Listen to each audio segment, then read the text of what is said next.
Rani Chennamma by का जीवन परिचय। रानी चेन्नम्मा कर्नाटक के कित्तूर राज्य की वीरांगना रानी थी, जिन्होंने अंग्रेजों के खिलाफ स्वतंत्रता संग्राम में अपनी वीरता और साहस का परिचय दिया। उनका जन्म 23 अक्टूबर 1778 को कर्नाटक के बेलगावी जिले के ककाती गांव में हुआ था। चेन्नम्मा भारत की उन पहली महिलाओं में से थी, जिन्होंने अंग्रेजी हुकूमत के खिलाफ हथियार उठाए और अपने राज्य की स्वाधीनता की रक्षा के लिए संघर्ष किया। उनका जीवन देशभक्ति, साहस और नारी शक्ति का प्रतीक है। रानी चेन्नम्मा का जन्म एक छोटे से जमींदार परिवार में हुआ था। बाल्यकाल से ही वे शारीरिक रूप से सशक्त और आत्मनिर्भर थीं। उन्होंने युद्ध कला, घुड़सवारी और धनुर्विद्या में निपुणता हासिल की। बचपन से ही उन्हें राज्य संचालन और कूटनीति का प्रशिक्षण मिला, जो बाद में उनके संघर्षमय जीवन में सहायक सिद्ध हुआ। रानी चेन्नम्मा का विवाह कित्तूर के राजा मल्लसार्जा से हुआ था। विवाह के बाद उन्होंने राज्य के विभिन्न कार्यों में भाग लिया और एक कुशल शासक और रक्षक के रूप में अपनी जिम्मेदारियों को निभाया। उनकी लोकप्रियता और शासन की गुणवत्ता से राज्य में शांति और समृद्धि का माहौल बना रहा। लेकिन 1816 में उनके पति की मृत्यु के बाद उनके जीवन में एक बड़ा मोड़ आया। राजा मल्लसार्जा की मृत्यु के बाद उनके पुत्र शिवलिंगप्पा को गद्दी का उत्तराधिकारी बनाया गया। लेकिन दुर्भाग्यवश 1824 में शिवलिंगप्पा की भी मृत्यु हो गई। रानी चेन्नम्मा ने राज्य की सुरक्षा और प्रशासन की जिम्मेदारी अपने कंधों पर ली। उन्होंने दत्तक पुत्र अपनाया और उसे उत्तराधिकारी घोषित किया। यह निर्णय ब्रिटिश ईस्ट इंडिया कंपनी को स्वीकार्य नहीं था। ब्रिटिश सरकार ने डॉक्ट्रिन ऑफ लैप्स के तहत कित्तूर को अपने अधिकार में लेने का प्रयास किया। इस नीति के अनुसार, यदि किसी रियासत का राजा निसंतान होता था, तो उसका राज्य ब्रिटिश सरकार में मिला लिया जाता था।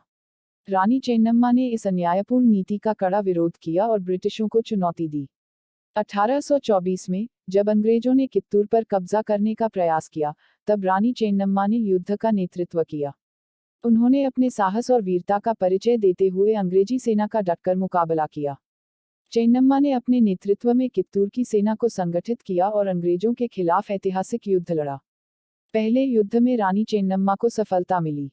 उन्होंने अंग्रेजों की सेना को परास्त कर कैप्टन थॉर्नहिल और कई अंग्रेज अफसरों को बंदी बना लिया। इस जीत ने उन्हें पूरे देश में एक वीरांगना के रूप में प्रतिष्ठित कर दिया। उनके साहस ने भारतीय स्वतंत्रता संग्राम के लिए एक नई प्रेरणा दी और वे अंग्रेजों के खिलाफ संघर्ष का प्रतीक बन गईं। पहली हार के बाद अंग्रेजों ने कित्तूर पर पुनः हमला करने की योजना बनाई।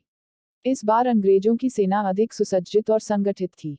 1824 के अंत में दूसरा युद्ध हुआ, जिसमें रानी चेन्नम्मा की सेना ने अदम्य साहस दिखाया, लेकिन अंग्रेजों की विशाल सेना के सामने वह टिक नहीं पाई। कई दिनों तक चले इस युद्ध में रानी चेन्नम्मा ने अद्वितीय धैर्य और संघर्ष क्षमता का परिचय दिया। किंतु अंततः उन्हें हार का सामना करना पड़ा और अंग्रेजों ने कित्तूर पर कब्जा कर लिया। रानी चेन्नम्मा को बंदी बना लिया गया और उन्हें बेलहोंगल के किले में नजरबंद कर दिया गया। उन्होंने अपने अंतिम दिन वहीं बिताए और 21 फरवरी 1829 को उनका निधन हो गया। रानी चेन्नम्मा की वीरता और बलिदान भारतीय स्वतंत्रता संग्राम के इतिहास में स्वर्णाक्षरों में अंकित है। उन्होंने जिस साहस के साथ अंग्रेजों का सामना किया, वह आने वाली पीढ़ियों के लिए प्रेरणा का स्रोत बना।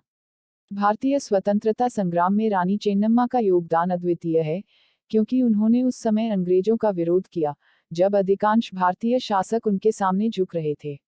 उनकी वीरता की कहानी कर्नाटक और भारत के अन्य हिस्सों में लोककथाओं और गाथाओं के रूप में प्रचलित है। कर्नाटक के लोग आज भी रानी चेन्नम्मा को एक महान योद्धा और राष्ट्रभक्त के रूप में सम्मानित करते हैं। उनकी याद में कई स्मारक और प्रतिमाएं स्थापित की गई हैं। 2007 में भारत सरकार ने उनकी स्मृति में एक डाक टिकट भी जारी किया। रानी चेन्नम्मा का जीवन न केवल एक योद्धा का जीवन है, बल्कि यह नारी शक्ति और स्वाधीनता के लिए अडिग संघर्ष की प्रेरक गाथा भी है। उन्होंने अपने साहस और बलिदान से यह सिद्ध किया कि भारतीय नारी किसी भी परिस्थिति में कमजोर नहीं होती और वह अपने देश और सम्मान की रक्षा के लिए किसी भी चुनौती का सामना कर सकती है।